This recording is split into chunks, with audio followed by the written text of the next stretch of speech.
Sur Jules Géraud à Liège, effectivement, je ne concevais pas que l'année 2022 se passe à Toulouse sans que la ville, les autorités laïques et républicaines dont nous sommes, ne marquent l'événement des 80 ans de cette lettre qui, cela a été très bien dit par les orateurs qui se sont succédés à ce micro avant moi, a véritablement été un tournant parce qu'en 1942, il fallait le faire.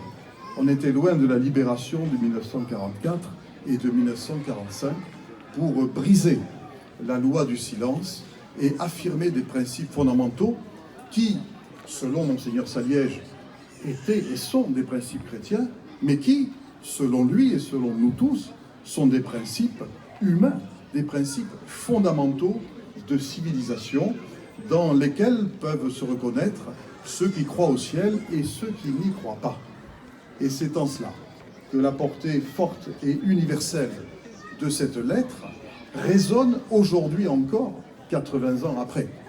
Parce que ça serait trop facile de dire qu'on inaugure une école au nom de Jules Géraud à Liège pour exprimer notre souvenir, notre reconnaissance, notre remerciement postérieur.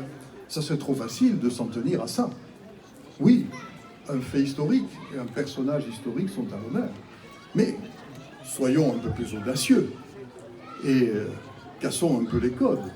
Monseigneur Saliège nous parle aujourd'hui. Sa lettre, elle est valable aujourd'hui et elle est valable demain.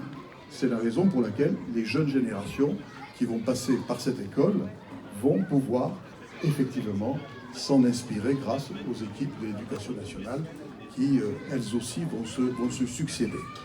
Donc effectivement, quand on voit le monde d'aujourd'hui, quand on voit l'actualité française, l'actualité tragique toulousaine qui a été rappelée ici, puisque 70 ans après cette lettre, nous avons vécu, nous avons subi des crimes horribles. Je dis nous avons subi, la communauté juive a subi, mais chacun a bien compris que quand on attaque la communauté juive, on n'attaque pas la communauté juive, on attaque la République.